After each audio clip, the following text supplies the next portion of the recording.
You know, when I was around 14, there was a jazz guitarist, Bill DeArango. Bill was voted by the Musicians Poll Guitarist of the Year. And he was in the band with Ben Webster. He made records with Charlie Parker and Sarah Vaughan. And, you know, it's just, he was on the scene. He wasn't a competitive guy at all. And he wanted to be able to interpret his music in his life in the way that he wanted to. And that's kind of where he jumped out of the scene in a certain kind of way and just became his own guy back here in Cleveland. Bill was just a guy who owned the corner music store.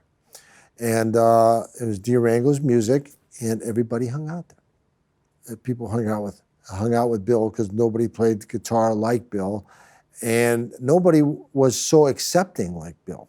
Like, you know, in his basement he didn't care that you were playing rock and roll or whatever it was. He'd come down and he'd jam with you. He had Flying V guitar or whatever it was he was playing, the Stratocasters, you know, Les Pauls.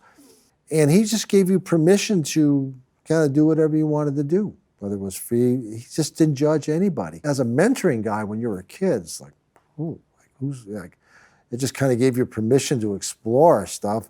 And somehow under the light of his knowledge and the music that he would play for you and stuff, you kind of got more curious about what you didn't know about.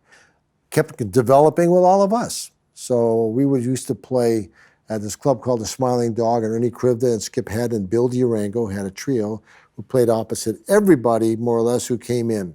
We all did what they call trust fund gigs here in Cleveland. We'd all play on the malls in the afternoons, play at clubs at night. I mean, I could play 14 gigs a week here in Cleveland in those days, playing, you know, there was even after hours gigs.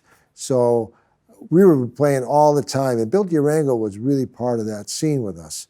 So DeArango, you know, ended up moving back to New York City. So he said, oh, if you want to move back to New York, you can move in with me. So I moved back to New York and I moved in with Bill. When we lived together, I'd wake up and 3 in the morning and I'd hear something in the kitchen. I'd go in the kitchen and he'd be there in his underwear playing Cherokee. He used to rig his metronome so it could go faster than any, you know, those manual metronomes back in the day. Be like that. He'd be like playing his fanny off. I'd be in there in his underwear, just in the, you know, all by himself, just playing with the metronome, just eating it up. He was probably a genius, and he was a real jazz artist. And guys like Charlie Haddad and Joe Zawinul and people like that, and even Miles. I mean, they knew that he was that guy.